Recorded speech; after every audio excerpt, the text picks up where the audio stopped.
Bonjour tout le monde, on se retrouve aujourd'hui pour une vidéo luxe vs dupe. Je vais mettre en compétition d'un côté de mon visage des produits marque luxe et marque pro et en face des produits marque petit prix et prix abordable. Et j'aime bien faire un test dans ce genre de vidéo.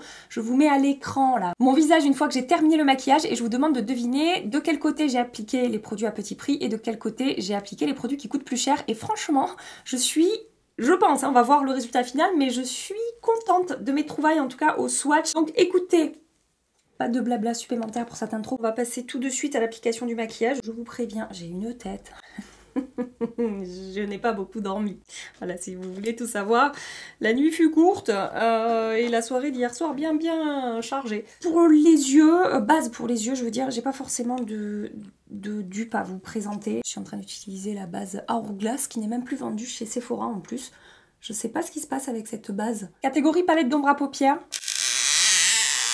Est-ce que vous reconnaissez ce doux bruit? Je vais utiliser la Glam Palette de Natasha Denona. Donc le luxe, du coup, je vais l'appliquer de ce côté de mon visage. Voilà, ça y est, vous avez la réponse maintenant. Je vais commencer avec cette teinte ici. La plus grande difficulté dans ces vidéos luxe vs dupe, c'est que je ne me trompe pas de côté. Hein, voilà, ça m'est déjà arrivé. Donc il faut que je reste concentrée. Je mets ça dans mon creux et dans mon coin externe.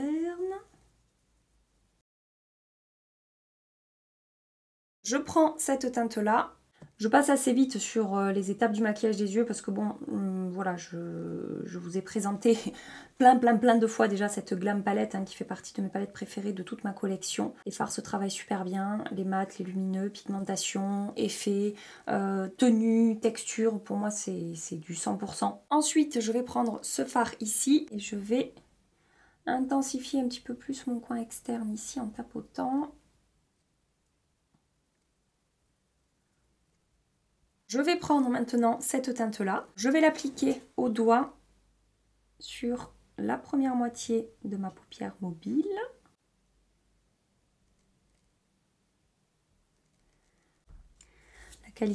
La qualité de ces fards, c'est quelque chose.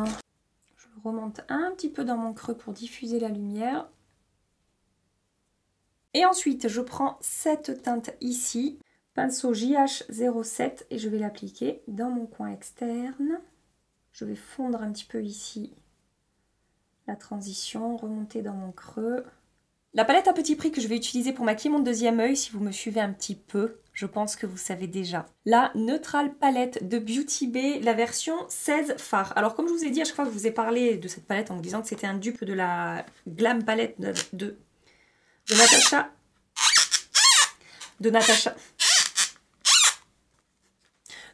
Denona, c'est que c'est pas 100% similaire, il y a quelques teintes qui vont varier un petit peu, mais globalement on est sur la même harmonie de teintes et on peut clairement réaliser le même type de maquillage avec la Glam Palette qu'avec la Neutral Palette. Et je vais vous prouver ça tout de suite. Je commence avec cette teinte là. Alors je sais, c'est pas exactement la même teinte que j'ai utilisée de l'autre côté, la première teinte.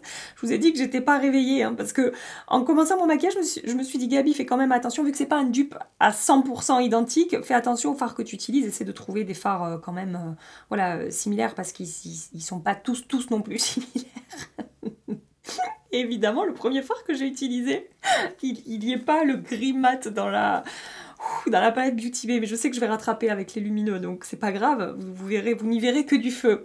Mais ça commence bien. Alors ce qui est génial avec cette palette Beauty Bay, c'est que non seulement elle ressemble beaucoup à la Glam Palette, mais en plus, la qualité, elle est impeccable sur cette palette. Le rapport qualité-prix est vraiment hyper intéressant. Les fards mat sont pigmentés, se travaillent bien facilement, se floutent, s'estompent, se diffusent, il n'y a pas de démarcation et tout, c'est trop bien. Les fards lumineux sont pigmentés, crémeux, fondants, tous les fards ont une bonne tenue sur moi. Bref, cette palette Beauty Bay elle est géniale. Donc ensuite, je vais prendre ce fard ici. Je vais intensifier mon coin externe, remonter un peu dans mon creux, diffuser et essayer de rattraper l'autre côté. Ensuite, au doigt, je vais prendre cette teinte ici. Regardez le fondant, la pigmentation de ce fard.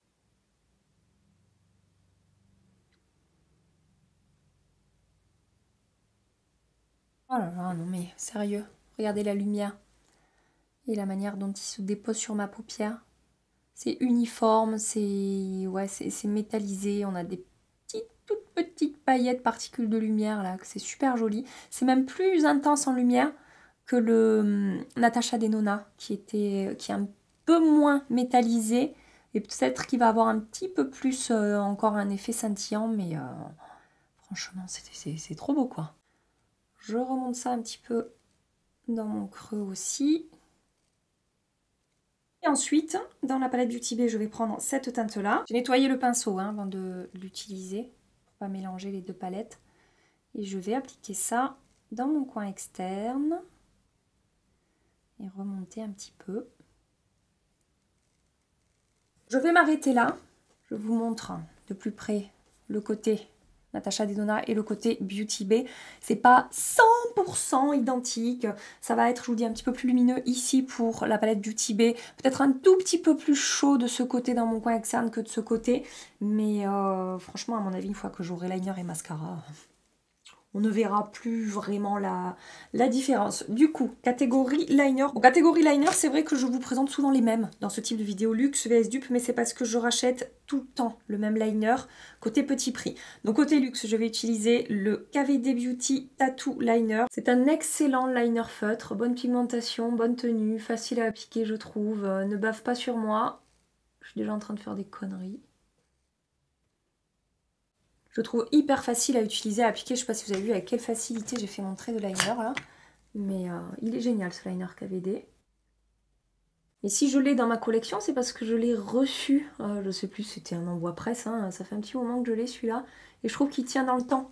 Parce que ça fait un moment qu'il est ouvert.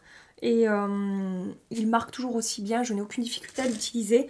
Et en face, donc, je vais utiliser le Epic Ink Liner de chez NYX. Et c'est celui-là, en fait, que je rachète non-stop et que j'utilise depuis des années maintenant et que je continue à utiliser et que j'adore. Pour moi, c'est vraiment le meilleur liner feutre que j'ai dans ma collection. Je trouve qu'il marque encore mieux que le KVD Beauty. Je trouve qu'il est peut-être un petit peu plus noir au niveau de la teinte, en fait. Et il tient aussi bien, la mine est tout aussi fine, il est tout aussi facile à travailler. Et vu que j'achète tout le temps celui-là, bah c'est pour ça que j'ai pas trop de dupes ou quoi à vous présenter. Je reste vraiment toujours... Ah, j'ai fait une connerie. Je reste vraiment toujours sur le même... Comment je vais rattraper ça? J'ai fait une bosse là. C'est une vidéo de qualité, vraiment. Vous savez, ça me fait penser à la vidéo Poisson d'avril de Marion Caméléon, à part que moi je fais pas exprès. C'est de pire en pire. Ça me fait penser aussi à ces vidéos qu'on a vu passer un petit peu sur les réseaux sociaux, là où les nanas commencent à faire un trait de liner tout petit et il y a marqué 10 minutes après et elles ont un trait de liner jusque là. Tellement à chaque fois elles se ratent, elles corrigent, elles se ratent, elles corrigent. Bah écoutez, c'est ce qui est en train de m'arriver. Voilà. Côté mascara, c'est pareil. J'ai un petit peu le même souci que les liners. J'ai mes mascaras préférés et je reste souvent avec les mêmes. Ben je me retrouve à souvent vous présenter les mêmes. Donc du côté luxe, je vais utiliser le Lash Brag de chez Anastasia Beverly Hills. Volume, longueur, courbure, tenue, enfin il y a tout qui va bien, un effet fossile de dingue avec ce mascara, je l'adore. Et donc de l'autre côté, pour moi, mascara de grande surface à prix beaucoup plus abordable, qui fait à peu près le même effet, c'est le... Pourquoi je fais ça quand je parle? C'est le Lash Paradise de chez L'Oréal Paris, donc un mascara qui a déjà un petit peu le même type de brosse, un petit peu la même forme, juste la Anastasia est un tout petit peu plus fine, mais ça se ressemble beaucoup. Et au niveau du rendu sur les cils, c'est pareil, c'est beaucoup de volume, un effet bien noir, quand même de la longueur, et très bonne tenue sur moi, c'est vraiment un excellent mascara. Après, c'est vrai qu'à choisir quand même, si je devais en garder qu'un entre les deux, là, ce serait le Anastasia. Je trouve la texture encore plus réussi et peut-être l'effet fossile encore plus intense quoi. Je passe maintenant au teint. Côté luxe, je vais utiliser cette merveilleuse chose là de chez Lancôme. C'est le Priming Sérum 24 heures, base de maquillage lissante et hydratante.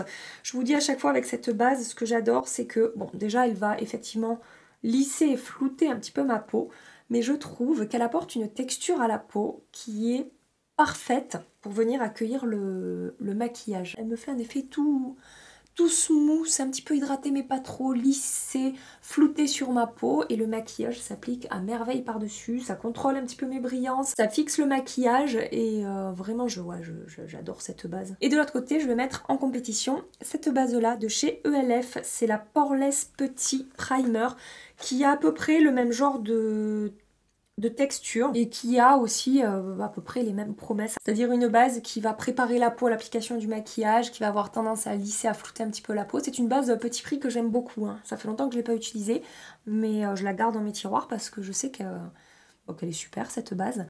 La texture est quand même un tout petit peu plus épaisse, là je le sens à l'application, que la base Lancôme. Et à l'application je dirais que je sens un tout petit peu moins cet effet base également hydratante que j'aime bien chez Lancôme. Mais franchement là en me regardant dans le miroir, ça a matifié de la même manière. Elle a également lissé et flouté mes pores de ce côté. Elle me laisse un fini un petit peu plus collant peut-être sur la peau. Mais au niveau du rendu c'est quand même très très similaire. C'est peut-être un tout petit peu plus lissé ici. Mais encore une fois quoi, franchement, si vous cherchez une base à petit prix qui fait un petit peu la même chose que la base Lancôme, vous pouvez partir là-dessus, ça fonctionne très très bien. Fond de teint côté luxe, 2 options s'offrent à moi. Je sais déjà laquelle je vais choisir, mais je voulais vous parler des deux. J'aurais pu utiliser soit le fond de teint KVD Beauty, le Good Apple Serum Foundation que j'ai en teinte 033. Excellent fond de teint, très couvrant. Excellent fond de teint sur ma peau, très couvrant, mais qui se comporte bien tout au long de la journée, qui ne fait pas d'effet de matière, qui reste joli sur la peau malgré une très forte couvrance. Il a une texture très fine, enfin il est super ce fond de teint, je l'aime beaucoup. Et dans le même genre de produit, il y a le dernier fond de teint de chez Gucci qui est sorti, c'est le Éternité de Beauté fond de teint aérien tenue 24 heures.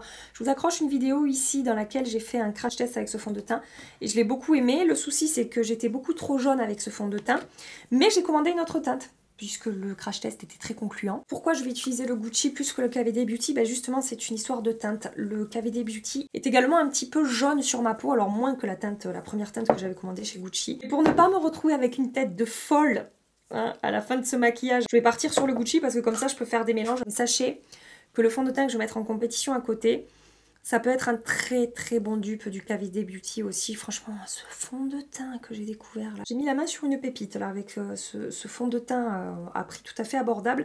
Donc, premier côté, je vous disais le Gucci. Franchement, très très belle surprise ce fond de teint Gucci qui a, comme vous pouvez le voir, une très belle couvrance. C'est pour ça que je vous dis au niveau des promesses, vraiment, il se rapproche du KVD Beauty. Il faudrait que je les mette en compétition les deux. Je trouve qu'on est vraiment sur le même genre de promesses, le même genre de rendu. Peut-être le KVD Beauty sera un petit peu plus couvrant. Mais c'est quand même assez similaire. Et c'est ce qui m'a étonnée la première fois que j'ai testé ce fond de teint Gucci. C'est que je m'attendais pas à une couvrance aussi forte. Je pensais vraiment que ça allait être un fond de teint plus léger. Et en fait, il a vraiment une belle couvrance. Il a un fini semi-mat aussi. Donc encore une fois ça se rapproche du KVD Beauty. Texture très fine qui se fond super bien à la peau, il est facile à travailler, enfin vraiment c'est un excellent fond de teint. Autant le premier de chez Gucci j'avais pas aimé, mais là celui-ci pour moi ça fonctionne très très très très bien. Et de l'autre côté je vais utiliser le dernier fond de teint de chez L'Oréal, il fait des merveilles sur ma peau. C'est le Infaillible 32 heures Matte Cover, il est infusé de 4% niacinamide. Fond de teint mat, haute couvrance, unifie le teint dans le temps, SPF 25, j'ai la teinte 200. La texture va être quand même un petit peu plus épaisse que celle du Gucci, mais je parle épaisse au moment où elle sort du tube en fait. Mais par contre sur la peau, c'est très très beau, ça ne fait pas du tout d'épaisseur et ça se fond très bien, ça se travaille très facilement, vous allez voir, mais franchement ce fond de teint, il est incroyable. Je l'ai testé pour la première fois dans ma dernière vidéo maquillage de grande surface, je vous l'accroche ici. J'ai été bluffée le premier jour par le rendu de ce fond de teint, j'ai continué les tests depuis et je ne le quitte plus. Il se comporte trop bien sur ma peau, il reste beau du matin jusqu'au soir. Pas d'épaisseur, pas d'effet de matière, il contrôle mes brillances au cours de la journée. Il reste joli du matin jusqu'au soir. Enfin franchement, même sur mes zones critiques ici, menton et tout, il ne bouge pas. Il est incroyable ce fond de teint. Il a un fini mat aussi, soft mat.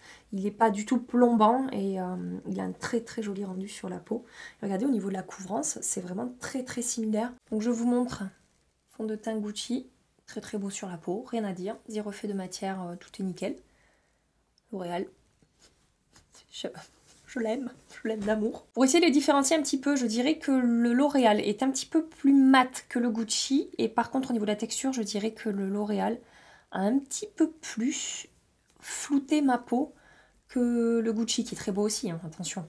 Excellent fond de teint sur ma peau. Maintenant, catégorie anti-cerne. Côté luxe, je vais utiliser un anti-cerne de la marque Givenchy, c'est le Prisme Libre Skin Caring Concealer. J'utilise la teinte W245, c'est vraiment un Très très bon anti-cerne. Je vous en ai parlé, c'était je crois au mois de février que je l'ai découvert. Et j'aime beaucoup cet anti-cerne, il se comporte très bien sur le contour de mon œil. Il a une couvrance moyenne, une texture très fine. Il se matifie un petit peu au fur et à mesure où il sèche, mais il ne plombe pas du tout le contour de l'œil. Il est vraiment très très bien cet anti-cerne. On peut moduler, la texture est super réussie, du coup on peut en rajouter, ça fait pas du tout sec, ça ne file pas dans les rides et les ridules au cours de la journée. Et j'ai eu énormément de retours positifs sur cet anti-cerne. Je sais que vous êtes beaucoup à l'adorer. Et de l'autre côté, je vais mettre en compétition mon chouchou de chez Revlon. C'est le Color Style Full Coverage Concealer que je vais utiliser en teinte 030. Et je sais déjà, j'ai déjà la réponse, que je préfère le Revlon. Je trouve qu'il est encore plus beau sur mon contour de l'œil. Au niveau de la couvrance, c'est à peu près similaire. Peut-être que le Revlon sera un tout petit peu plus couvrant. Mais je trouve en fait, pourquoi je les mets en compétition les deux? Parce que je trouve que au niveau de la texture et du rendu, c'est quand même assez similaire sur ma peau. Ouais, il est quand même un petit peu plus couvrant le Revlon. Peut-être j'aurais dû le mettre en compétition avec le Fit Me de Maybelline, pardon, qui est moins couvrant du coup que le Revlon. Alors là, je me suis peut-être un petit peu gourée sur les similitudes de ces anti-cernes. On voit bien qu'il est plus couvrant de ce côté. Je vais essayer d'en rajouter un petit peu du côté du Givenchy.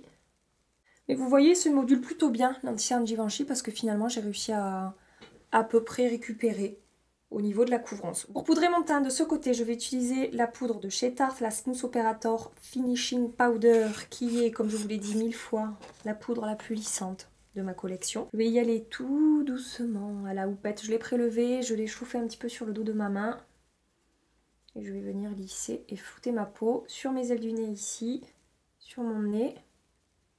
Et là, sur ma zone T entre mes sourcils, là où je brille, là où je veux smousser et lisser ma peau, quoi. Mais je la mets pas partout.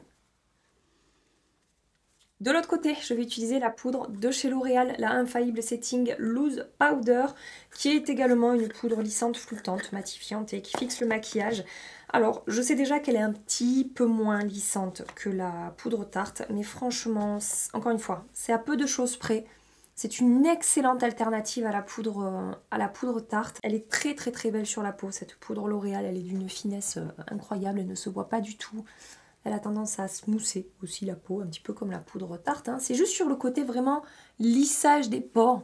Elle va être encore plus efficace la Tarte, mais elle est quand même très très efficace la L'Oréal. Hein. Ça ne veut pas dire qu'elle ne fonctionne pas pour ça. Je vous avoue même que là, sur les fonds de teint qui sont quand même différents, vu que le L'Oréal a eu un effet un petit peu plus floutant et lissant, j'ai du mal à voir la différence entre les deux poudres. En fait, comme si la Tarte avait récupéré le fait que le fond de teint Gucci était moins lissant. Et du coup, j'ai exactement le même aspect des deux côtés.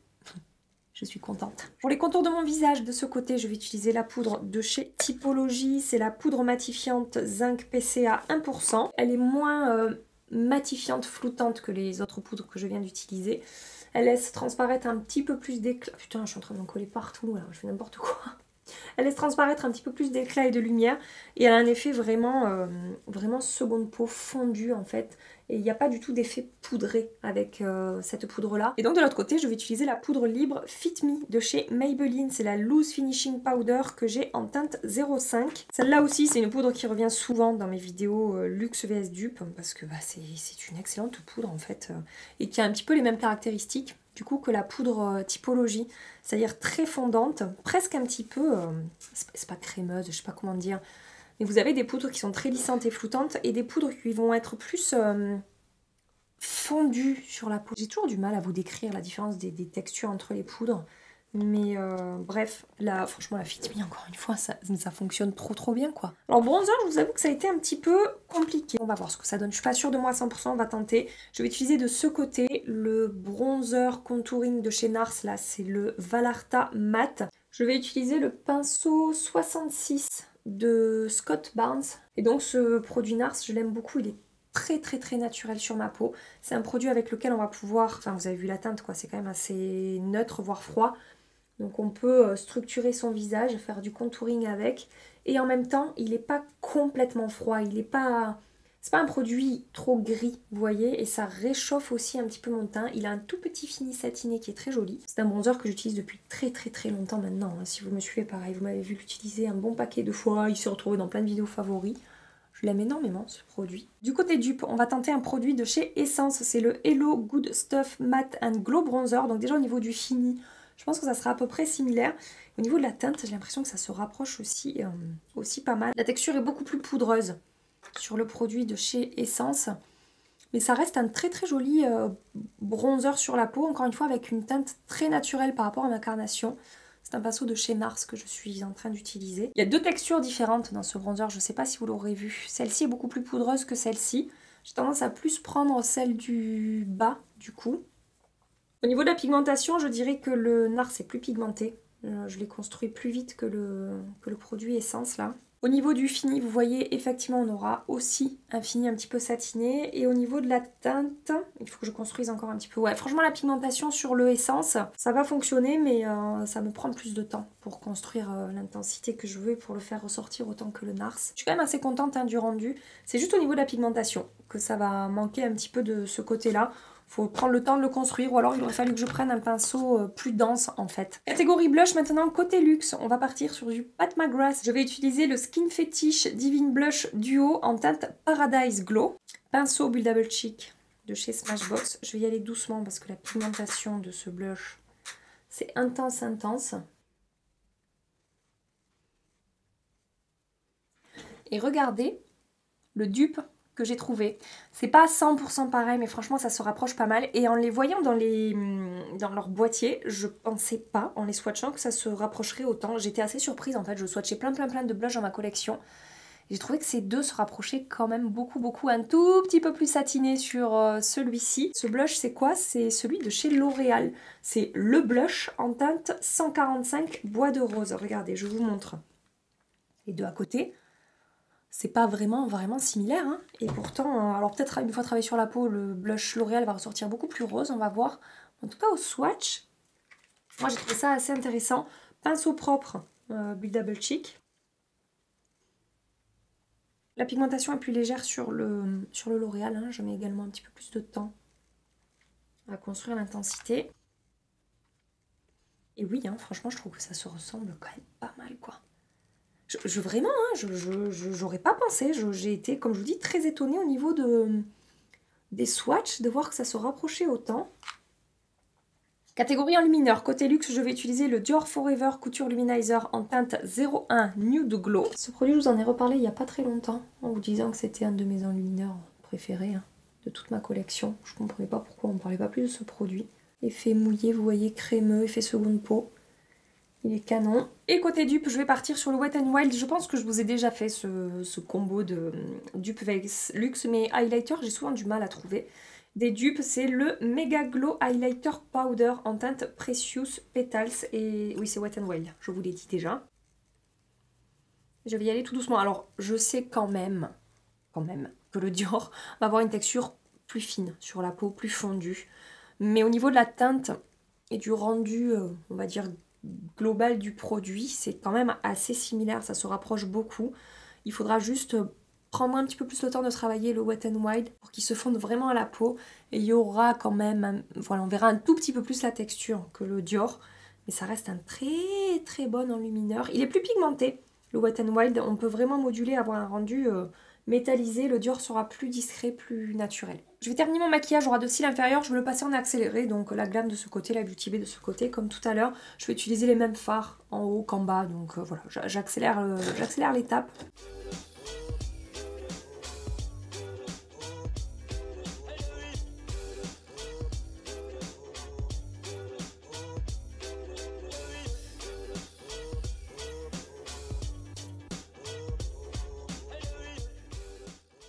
Catégorie rouge à lèvres, je vais tenter un truc, je ne suis pas sûre de moi, mais on va voir. Franchement, au swatch, ça peut fonctionner, je vous montre, je vous dis pas encore ce que c'est. Ici, côté luxe et ici, côté dupe, mais je sais qu'ici, ça peut changer de... Enfin, ça va changer de fini, en fait. On dirait que c'est plus lumineux. Bon, il est peut-être un petit peu plus foncé. Attendez, j'ai trouvé encore un meilleur dupe, je crois. Regardez le swatch, est-ce qu'il ressemble pas plus à celui-là qu'à celui-là? Si, on est d'accord. Bon, c'est ce que je vais faire. Allons-y. Côté luxe, je vais utiliser la nouveauté Fenty Beauty. C'est le Fenty Icon Velvet Liquid Lipstick que je vais utiliser en teinte 03, un de mes rouges à lèvres préférés du moment.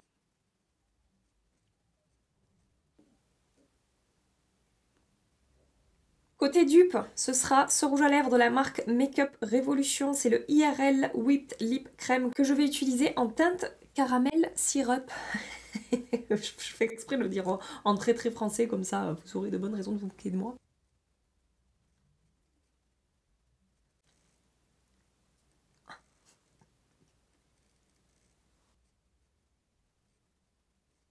La teinte n'est pas tout à fait la même, ça se rapproche pas mal, mais je vois quand même une différence entre les deux. Je pense que c'est un petit peu plus pêche peut-être de ce côté que de ce côté, où ça tire un petit peu plus sur le rose. Mais après, en fait, au niveau de la texture, j'y ai pensé hier et je me suis dit, ça se rapproche quand même beaucoup, ces deux rouges à lèvres. On a une texture à la fois confortable, alors là ça a l'air un petit peu plus lumineux mais ça va sécher, hein. On est sur un rouge à lèvres liquide mat. Je vous dis, la texture c'est quand même assez semblable, c'est crémeux quand on l'applique avec un fini finalement velouté sur les lèvres, ça a tendance à lisser, à flouter un petit peu la peau, la pigmentation est excellente aussi de ce côté. Peut-être qu'ils ont un peu plus un effet sans transfert une fois qu'ils sont secs, les rouges à lèvres IRL de Makeup Revolution, que le rouge à lèvres Fenty qui garde un petit peu de transfert au cours de la journée. Mais après, je vous assure, hein, quand il aura fini de sécher mat, je trouve que ouais, au niveau des textures, c'est très semblable. Vous êtes zoomé à fond? Oui, vous êtes zoomé à fond. Donc je vous montre le côté luxe, ce que ça donne au niveau des textures, du rendu sur la peau et le côté dupe. Il y a plus de lumière, hein. Je pense ce blush bronzer, ouais, et en lumineur aussi qui est plus lumineux que le Dior. Voilà, il y a plus de glow de ce côté. Il y a peut-être un tout petit peu plus d'épaisseur de ce côté, mais c'est franchement, c'est pas vraiment de l'épaisseur. Je sais pas comment vous dire, c'est peut-être un tout petit peu moins fondu de ce côté que de ce côté, mais à très peu de choses près, ça reste très joli je trouve du côté dupe. Et alors vous imaginez bien que de plus loin, on se rend encore moins compte de la différence des deux côtés. Je reviendrai ce soir très rapidement. On verra s'il y a un côté qui a mieux performé que l'autre. Je vous fais des bisous et je vous dis à tout à l'heure. On va maintenant checker la tenue des produits. Ça fait à peu près 8 heures que je porte le maquillage. Je n'ai pas fait de retouche.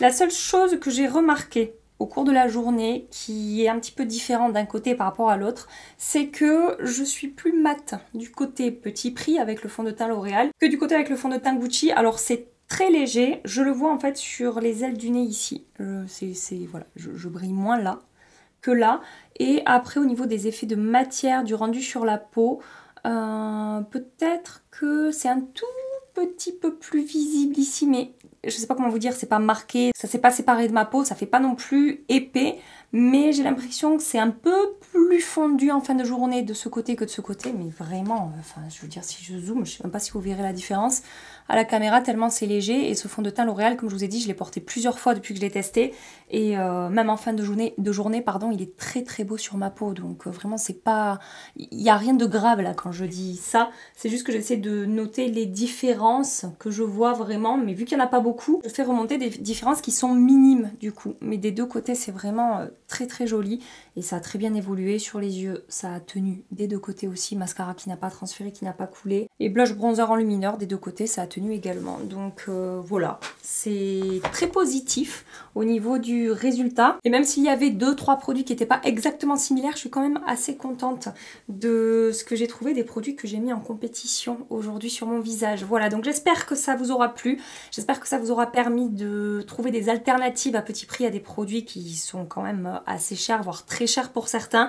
Ça aide toujours, je trouve, ce genre de vidéo, j'aime bien faire ça, ça faisait un petit moment que je l'avais pas fait, mais je voulais attendre d'accumuler assez de dupes intéressants pour pouvoir filmer cette vidéo. Voilà, c'est chose faite. Si ça vous a plu, pensez à liker cette vidéo avant de partir, et en attendant ma prochaine vidéo, je vous fais des milliards et des milliards de bisous.